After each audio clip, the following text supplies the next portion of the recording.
한 절 말씀 다 같이 합독하겠습니다. 우리가 알거니와 하나님을 사랑하는 자, 곧 그의 뜻대로 부르심을 입은 자들에게는 모든 것이 합력하여 선을 이루느니라. 아멘. 아주 성탄의 계절입니다. 이제 며칠 있으면 우리가 성탄 또 감사하며 예배를 드립니다. 참 성탄의 계절에 믿음의 사람들이 참 기뻐해야 하고 즐거워해야 될 것이지만 참 우리가 처해 있는 이 현실로 인해서 그렇지 못한 사람들도 참 많습니다. 실제로 최근에 우리는 이 탄핵 정국으로 인해서 혼란과 두려움의 이 시기를 살아가고 있습니다. 전국은 계속해서 혼란스럽고 우리가 앞날을 참 예측할 수가 없고 또 경제적으로도 어렵고 그래서 우리의 그 삶의 무게들이 점점 무거워지고 있으며 또 사회적으로도 많은 혼란 가운데 있습니다. 참 이 가운데서 걱정하고 염려하고 두려워하는 것이 사람들의 마음입니다. 우리가 미래를 예측할 수 있다면 그러면 아마 우리의 두려움들이 사라질 것입니다. 하지만 우리의 미래를 예측할 수 없고 또 모든 사람들이 또 새해를 맞이하면서도 꿈을 가지고 있습니다. 하지만 이런 미래의 꿈들이 점점 멀어져 가는 이런 현실 가운데서 또 우리가 두려운 마음을 갖게 됩니다. 참 이 가운데서 이런 상황 가운데서 우리가 어떤 길을 가야 되고 또 무엇을 붙들어야 하는가 이런 고민을 할 수밖에 없습니다. 그러나 분명히 성경이 말씀하는 것은 이 가운데도 소망이 있습니다. 어려운 가운데서도 흑암 가운데서도 혼란 가운데서도 소망이 있습니다. 라고 오늘 성경은 말씀을 하고 있습니다. 우리가 오늘 봉독한 이 말씀 참 하나님의 섭리에 대해서 정확하게 하신 말씀입니다. 우리가 알거니와 하나님을 사랑하는 자 곧 그의 뜻대로 부르심을 입은 자들에게는 모든 것이 합력하여 선을 하나님을 사랑하고 그리고 하나님께서 예수 그리스도 안에서 우리를 불러서 구원시킨 하나님의 백성들에게는 모든 것이 합력하여 선을 이루니라. 모든 것입니다. 어떤 것은 합력하여 선을 이루고 어떤 것은 아닌 거예요. 모든 것이 합력하여 선을 이룬다. 모든 것이 합력하여 선을 이룬다는 것은 모든 것이 함께 하나님의 선을 향해서 나아간다는 뜻입니다. 하나님의 선을 향해서 역사한다. 모든 사람들이. 그러기에 하나님 백성들은 성공할 때도 하나님이 함께 하시고 실패할 때도 하나님이 함께 하시고 참 우리가 참 중요한 것은 모든 것이 합력하여 선을 이룰 수 있다는 이 말씀 안에서 우리가 생각할 것은 우리의 인생의 주관자는 하나님이십니다. 하나님께서 우리의 인생을 주관하십니다.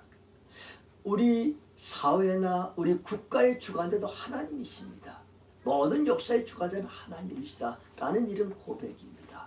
그러기에 하나님께서 우리 인생의 주관자이시기에 우리가 성공할 때도 하나님께서 함께 하시고 실패할 때도 하나님이 함께 하시고 기쁠 때도 함께 하시고 슬플 때도 함께 하시고 형통할 때도 함께 하시고 환난 가운데도 함께 하시는 그 하나님께서 그 모든 것이 합력하여 선을 이루게 하나님의 그런 상황 가운데서 하나님은 반드시 선한 것으로 인도하시는 선한 결실을 향해서 인도하시는 그 하나님이시라는 것을 이런 고백이 우리의 고백이 되기를 원합니다. 이것이 하나님께서 합력하여 선을 이루시려는 하나님의 약속의 말씀입니다. 그러기에 우리가 참 어려운 가운데서 하나님께서 우리 함께 하시는가? 이런 환난 가운데도 함께 하시는가? 나의 환난 가운데 하나님이 정말 계시는가? 이렇게 우리나라 혼란스러운 이런 현실 가운데서 하나님이 함께 하시는가? 이런 모든 상황을 하나님께서 선하게 인도하시는가? 이런 퀘션이 있을 수도 있습니다. 하지만 이 하나님의 약속의 말씀은 영원한 진리의 말씀입니다.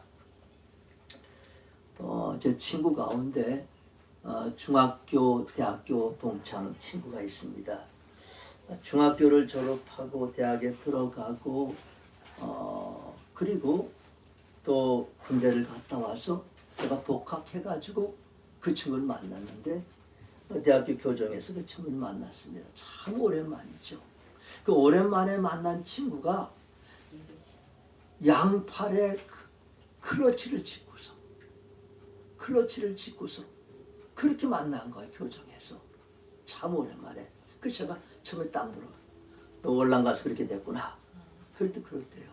청룡부대로 월남에 참전했다가 그냥 지뢰를 밟고 두 다리가 다 잘라져 버렸어. 하나는 무릎 밑, 하나는 무릎 위가. 그렇게 다리가 그냥 절단이 날아가 버린 것이. 그때 그 친구가 자기의 그때 이야기들을, 심정들을 이야기를 하는 것이. 그 젊은 나이에, 얼마나 꿈 많은 그 나이에 두 다리가 갑자기 두 다리를 잃어버렸을 때 그 절망감이 얼마나 컸겠어요. 참 인생을 비관하는 건 당연하죠.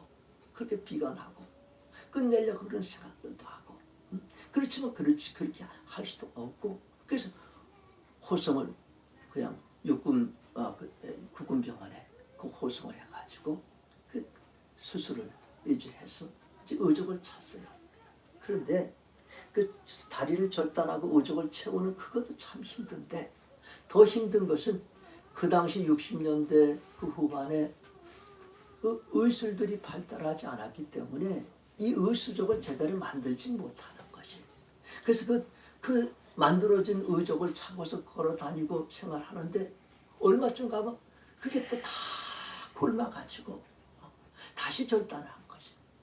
그 절단 수술을 3번이나 한 것이. 그러니까 얼마나 참 그 힘들었겠어요. 그 상황을 저한테 쭉 그렇게 이야기를 하는데, 그 완전히 인생을 비관하고 살아갈 수밖에 없잖아요. 그래서 병원 퇴원하면 그 당시에는 상위 군인에 대해서 상당히 사회가 그래도 호의를 가지고서 이렇게 상위 군인들을 받아들이고, 그래서 이거 나라에서 나오는 이런 배려도 많고 해서, 그래서 그걸 가지고 그냥 허랑방탕하게 사는 거예요. 인생의 소망이 없는 것이. 그렇게 살다가 어느 날 술을 먹고서 대학교 그 정문 앞을 지내다가 그 다리에 앉아서 쉬는 가운데서 그가 생각을 한 것이, 내가 정말 어렸을 때 대학을 들어가려고 얼마나 고생을 하고 수고하고 노력을 했는데, 그런데 지금 예산이 너무 비참하구나. 그렇게 생각하는 가운데서 거기서 깨우쳤다는 것입니다. 깨우쳐서 이제 내가 다시 정신을 차려야 되겠다라고 생각해가지고 복학을 했어요. 이 복학을 해서 그때 이 생각을 하기에 이제 내가 앞으로의 모든 삶은 나같이 장애를 당한 사람들 위해서 살아가야 되겠다라고 생각을 하고, 제가 사회복지학과 다녔는데 저희 과로 전과를 했어요. 그래서 졸업하고 대학원을 가고, 그 다음에 이제 사회복지 분야에서 일을 한참을 했어요. 그러다가 그 생각하기에 이 일로는 이 일보다 더 큰 일이 있을 거다라고 생각한 것이, 계속해서 이 절단하는 사람들이 계속 나타나는 거예요. 그 당시만 해도 부상을, 아직도 전쟁도 끝나지도 않고 계속해서 다리 팔을 절단하는 사람들이 나타나니, 내가 이 사람들을 위해서 의수족을 만들어주는 이 일을 해야 되겠다라고 생각해서 미국의 존스 홉킨스 대학에 의수족을 전공하러 갔어요. 그래서 거기서 가서 그 의수족을 전공하고 와가지고 워너병원의 의수족 청장으로 거기서 시작을 해가지고 은퇴할 때까지 그 다리 잘리고 팔 잘려진 사람의 팔을 만들어주고 다리를 만들어주는 그 일로 평생을 그 일을 했어요. 그런 가운데 그런 처음에는 신앙도 없었지만 어쨌든 그 가운데서 신앙을 갖게 되고 저하고 사모하고 여러 번 만나고 뭐 그래서 어쨌든 간에 하나님 신앙을 갖게 돼서 아주 또 신앙생활하니까 성실하게 신앙생활 잘했어요. 그리고 이제 은퇴를 하고 나서 뭐 또 모대학에 가서 이제 남은 시간에 또 교수도 하고 있는데 그때 은퇴하면서 그런 이야기를 우리 만나서 이야기하는 가운데 참 내가 그렇게 힘든 시간들이 있었지만 참 보람된 시간이었다. 의술청장으로 있으면서도 본인 다리도 계속해서 의족을 차고서 그 일을 하는 것이 그게 쉬운 일이 평생 동안 의족을 차고서 그렇게 생활했는데 그래도 지나고 나니까 참 보람되다. 내 삶이 참 보람된 생활을 했다. 그리고 나로 인해서 수많은 사람들이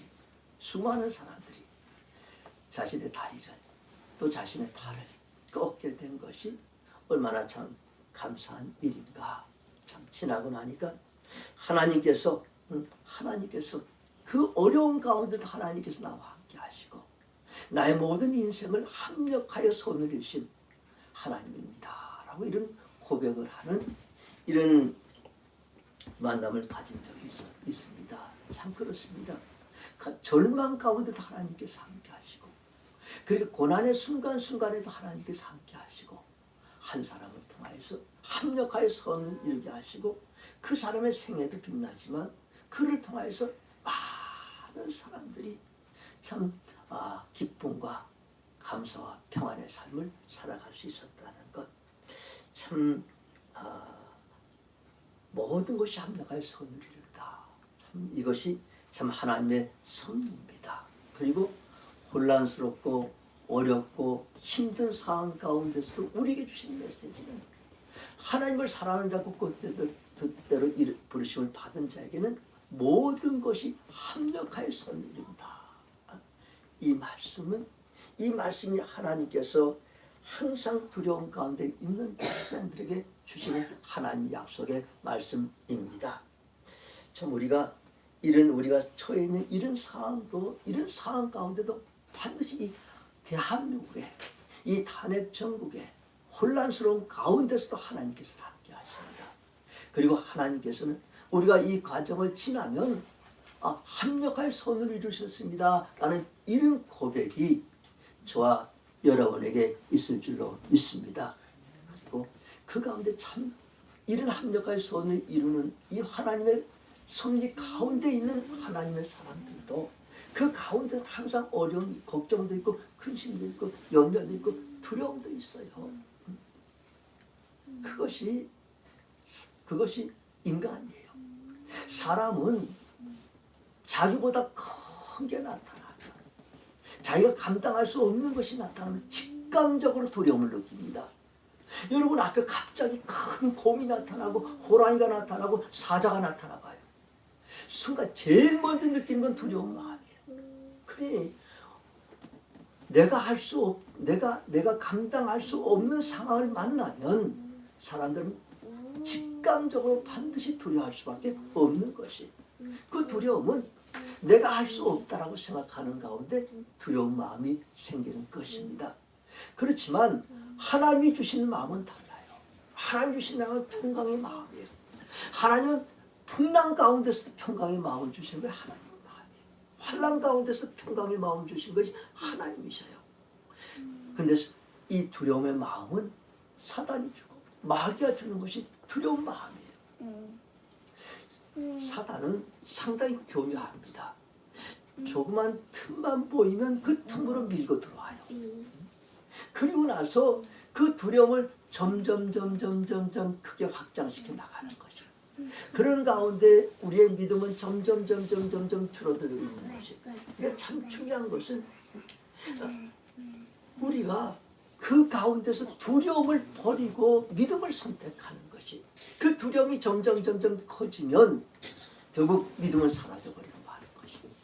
우리가 혼란스러운 가운데 두려운 가운데서 우리가 선택해야 될 것은 두려운 마음을 버리고 하나님 주신 하나님을 믿는 그 믿음을 선택하는 것이, 우리는 이 성경을 보면 성경은 믿는 사람에게 주신 말씀이에요. 믿음의 사람들에게. 근데 이 믿음의 사람들에게 주신 하나님 말씀이 이 성경의 가장 그 많은 단어 중에 하나가 두려워하지 말라는 것입니다. 두려워하지 말라. 아브라함 때부터 하나님께 두려워하지 말라. 그 모든 선지자들에게, 지도자들에게 두려워하지 말라. 여호수아에게 두려워하지 말라. 모두에게 다 두려워하지 말라. 신약 성경에 들어와서 두려워하지 말라 그런 것이. 이만큼 우리가 인간이라는 것은 두려움을 느낄 수밖에 없다. 믿음의 사람들도 두려워한다. 그래서 두려워하지 말라는 것이. 그래서 이 두려워하지 말고 하나님을 믿으라고, 그렇게 하나님께서 이 두려움 가운데 있는 백성들의 그렇게 하나님 말씀하시는 것입니다. 하나님께서 바벨론의 포로로 잡혀가서 두려워하는 이스라엘 백성들에게 이렇게 말씀하세요. 두려워하지 말라. 내가 너와 함께함이니라. 이사야 41장 10절 말씀. 두려워하지 말라. 내가 너와 함께함이니라. 내가 내 하나님이 됨이니라. 내가 너를 굳세게 하리라. 내가 너를 도와주리라. 나의 의로운 오른손으로 너를 붙들리라. 너를 구하리라. 이렇게 약속의 말씀을 주시는 것입니다. 사실 이스라엘 백성들이 그 이스라엘에서 성전이 무너졌어요. 하나님이 무너진 것과 똑같아요. 나라가 무너졌어요. 그리고 자신들은 다 포로로 잡혀요. 수만리 포로로 잡혀서 수만리 길을 걸어서 그리고 바벨론에 왔습니다. 거기서 그들이 무슨 자신들의 미래가 있겠어요? 무슨 미래가 예측이 되겠어요? 그 상황 가운데 자신들을 도와줄 사람이 어디 있어요? 고립무원이에요. 그런 사람 수십만의 사람들이 거기 잡혀와가지고 똑같이 모든 사람들이 두려워하는 것입니다. 이제 우리는 끝이다. 이제 우리는 어떻게 살아야 될 것인가? 우리를 구원할 자는 이 땅에 없다. 그 두려움 가운데, 극심한 두려움 가운데 빠져 있는데 하나님 주신 말씀, 두려워하지 말라. 내가 너와 함께함이라. 내가 네 하나님이 됨이라. 내가 너를 붙들리라. 내가 너를 굳세게 하리라. 내가 너를 도와주리라. 나의 의로운 손으로 너를 건지리라. 라고 이렇게 하나님께서 약속의 말씀을 주시는 것이, 두려움을 택할 것인가 하나님을 택할 것인가, 거기서 하나님 메시지가 그들에게 전해지는 것입니다. 그들이 거기서 할 일이, 그리고 거기서 그들이 두려움을 버리고 믿음을 택합니다. 하나님을 택합니다. 그래서 이스라엘 백성들이 자신들이 믿음이 없어서 그 나라가 멸망이 되고 포로로 잡혀왔는데, 거기서 하나님 말씀을 듣고 그들이 믿음을 회복하게 됩니다. 회개하게 되고 하나님 앞으로 돌아오게 되고 하나님 말씀을 믿고 그리고 기도하는 가운데서 그들이 구원을 받습니다. 다시 70년 후에 그들이 귀환을 해서 잡혀갔던 원래 자기들 조국인 그 이스라엘로 돌아갑니다. 그리고 그들이 고백합니다. 모든 것이 합력하여 선을 이루셨습니다. 그 나라에 있을 땐 믿음을 잃고 나라도 잃었는데 이제 바벨론의 포로로 잡혀가서는 믿음도 없고 다시 나라도 얻었다. 이것이 하나님의 섭리인 것입니다. 그래서 그들이 귀환해서는 그들이 얼마나 하나님의 감사, 그 어려웠고 나라가 멸망이 되고 혼란스럽고 두려운 가운데서도 하나님께서 합력할 선을 이루셨습니다. 라는 것이 귀환한 이스라엘 백성들의 고백이었습니다. 이처럼 하나님, 우리가 택한 것은 우리 두려움을 버리고 하나님이 우리와 함께 하십니다. 물론 우리가 그 가운데서 우리가 그냥 하나님 바라보는 거나 다 노력을 하죠. 살아가지만, 그렇지만 중요한 것은 하나님께서 우리의 노력을 선한 것으로 인도하시는 것이 참 중요한 것입니다. 하나님 두려워하지 말고 하나님만 믿으라 라는 것이 하나님께서 이런 혼란스러운 상황 가운데서 우리에게 주신 메시지입니다. 합력하여 선을 이루시는 이 하나님의 메시지입니다. 그리고 참 그 가운데서 하나님께서 우리에게 주신 그래서 그 일을 이루기 위해서 하나님이 우리에게 기도하라 이렇게 말씀을 하십니다. 정말 참 중요한 것은 이런 혼란스러운 가운데서 믿음의 사람들이 기도해야 됩니다. 이 전국을 위해서 이 혼란스러운 전국을 위해서 믿음의 사람들이 기도해야 돼요. 믿음의 사람들이 기도해야 우리 자신도 살고 우리 교회도 살고 우리 이 나라 이 민족이 살아날 수 있는 것입니다. 정말 믿음의 사람들에게 이 시국에 주신 사명은 기도하는 것입니다. 나라를 위해서 기도하는 것입니다. 그리고 그 기도가 고린도후서 1장 10절의 말씀에 보면 사도 바울이 정말 자신이 당하는 환난 가운데서 기도합니다. 얼마나 그 환난이 컸으면 내가 살 소망이 끊어졌고 내가 사형 선고를 받은 것과 같다라는 이런 상황 가운데서 이렇게 얘기합니다. 사람을 의지하지 말고 오직 죽은 자를 살리시는 하나님만 의지하라. 그렇습니다. 우리가 죽은 자를 살리시는 하나님이십니다. 우리 하나님은 죽은 자를 살리시는 그 하나님이십니다.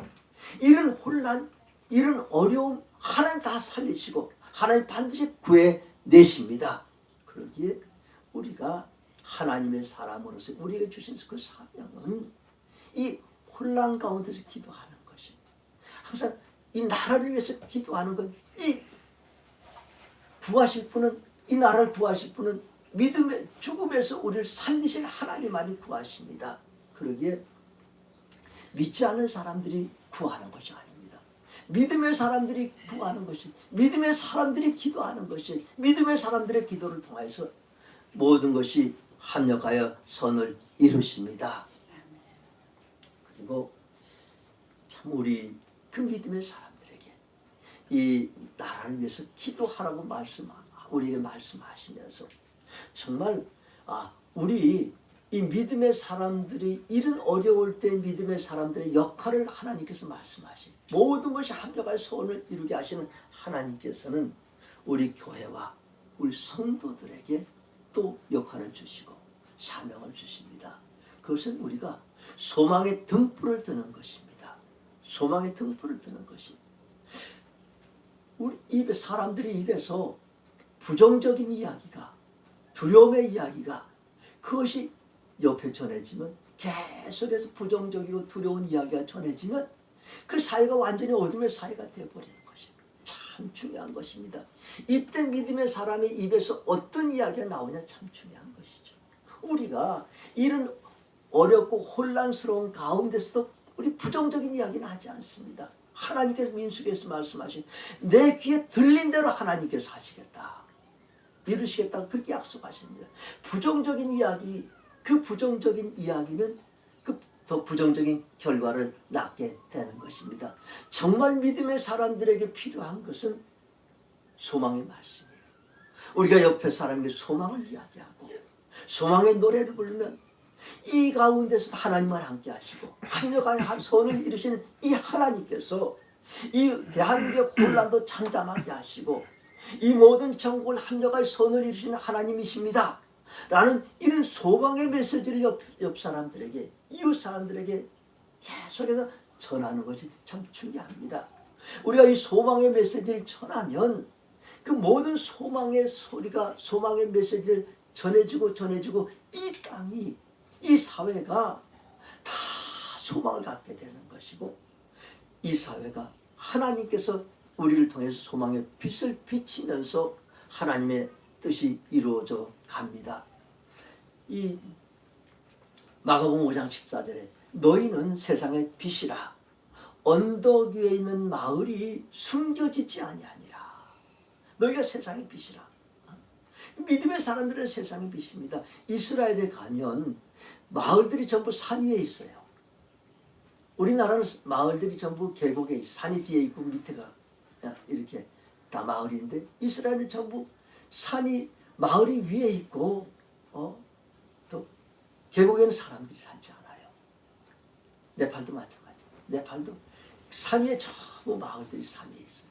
그 네팔 같은 경우는 특수해서 그냥 계곡에서 물이 그냥 그 폭우들이 좀 산이 높기 때문에 그것이 내려오면 계곡이 다 넘쳐버려요. 사람이 살 수가 없어요. 근데 이스라엘은 전쟁들이 많고 그래서 전부 다 산꼭대기에다 집을 다 짓고 사는 거지. 그래서 외침을 듣기 막기 위해서. 그러니까 산 위에 동네가 있기 때문에 산 위에 있는 동네가 그것이 항상 숨겨지지 않는 것이죠. 환하게 빛을 비추는 것입니다. 정말 우리 크리스찬들의 삶이라는 것이 이처럼 소망의 등불을 비치고 어둠을 밝히는 이 사명들을 하나님께 저희들에게 주셨어요. 소망의 등불을 비치는 우리 NNCC를 선교하는 그 선교단체 중에서 미라클 선교회가 있어요. 미라클, 기적이죠. 기적 선교회가 있어요. 이분들은 무슨 일을 하는가 하면 전기불이 들어오지 않는 곳에 가서 그 지역의 교회에 불을 밝혀주는 그 일들을 하는 선교단체예요. 무엇을 하냐면 교회 솔라 시스템을 설치해 주는 것이에요. 그러니까 한국에서부터 솔라 파넬을 가져가고 배터리를 가져가고 전선을 가져가고 그리고 전구들도 가져가고 연장들에게 가져가요. 그걸 가져가서 거기서 이제 교회에다가 솔라 시스템으로 불을 밝히는 것이. 저희 학교에 지난 2월 달에 이제 그분들이 선교사 두 분이 이제 오셔서 장비들 다 가지고서 이렇게 왔어요. 근데 네팔은 그래도 전기 사정이 이젠 참 좋아져가지고 웬만한 데는 불이 다 들어와. 근데 안 들어오는 건 아주 꼭대기야. 한 3,000m, 4,000m 이런 데는 이제 아직도 불이 안 들어오고 그 말은 이제 캄캄한 것이에요. 그러니까 우리가 가야 될 곳은 그런 곳인 것이에요. 우리 졸업생 하나가 교회를 개척하는데 한 3,500, 한 4,000 뭐 그 가까운 데다가 교회를 개척한 것이. 거기서부터 이제 해서 2개, 3개까지 이렇게 했는데 거기 올라가는데 차가 가는 데까지만 가고 그 다음에 다 짊어지고 판넬 하나씩 다 짊어지고 그 다음에 또 배터리 다 짊어지고 전선 다 짊어지고 연장통 다 짊어지고 그래가지고 그 산꼭대기에 올라가 그 교회까지 쭉 올라가가지고 거기서 이 솔라 시스템을 설치하는 것이. 그 설치를 쫙 이제 하고 나서 다 안팎을 다 설치를 하고 나서 그 다음에 이제 선교사가 5, 4, 3, 2, 1 쫙 할 때 그냥 버튼을 탁 스위치를 올리면 불이 확 온 교회가 그냥 환하게 비치는 거예요. 그래서 사람들이 그냥 막 박수치고 환성을 하고 할렐루야하고 야단이 났어. 그런데 그 한 30여 평 되는 그 교회에 그 불이 밝혀지니까 그 창문으로 해가지고 그 교회가 환하게 언덕의 교회가 그냥 온 마을을 다 환하게 하는 거지. 그러고 나니까 어떤 역사가 일어나는가? 교인들이 밤에 교회로 오기 시작한 것이 그 동네가 불이 없는 동네에서 그 산이 험한 데서 저녁이 되면 어떻게 거동을 하겠어요? 그냥 저녁 되면 다 집에 있습니다. 그렇게 집 안에서만 밤에 있다가 갑자기 그냥 그 환한 그 불빛이 그 교회 한 30여 평 되는 그 교회에서 비쳐나오는 그 빛이 동네를 밝히고 사람들이 희미한 불빛 가운데서도 그 교회로 몰리는 것이. 그러니 교회가 성도들이 저녁에 오게 된 것이 얼마나 좋아요. 모여가지고 성경 공부도 하고 모임도 갖고 훈련도 하고. 근데 또 더 두 번째로 나타난 효과는 동네 사람들이 오는 것이. 동네 사람이 불 구경하러 오는 것이. 이야, 이거 참 희한하고 대단하다.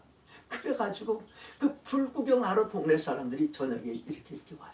마실 가는 개념으로 이렇게 와가지고 그 사람들이 오니까 결국 교인들과 교제하다가 결국 그 가운데서 또 예수를 믿는 사람들도 생기게 됩니다. 그렇습니다. 참 그처럼 교회가 소망의 등불이 되는 것입니다. 교회가 소망의 등불입니다. 이 어두운 가운데서 빛은 교회예요. 빛은 이 소망은 교회에 있는 것이 하나님의 사람들에게 소망이 있는 그 하나님의 사람들이 이 소망의 메시지를 전해야 돼요. 소망의 등불을 들어야 되는 것입니다.